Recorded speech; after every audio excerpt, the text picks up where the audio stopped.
ល់មាញ់ព្រឹកមាញ់អ្នកញញឹមស្រស់ដល់ពេលរសៀលអ្នកស្វិតត្រពោ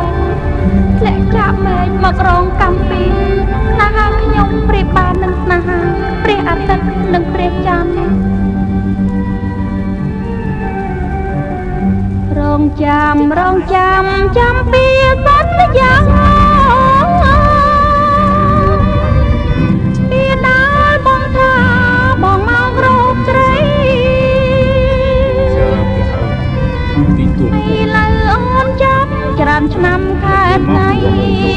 មិនឃើញប្រថ្លៃរងចាំនិស័យលុតថ្ងៃអៅស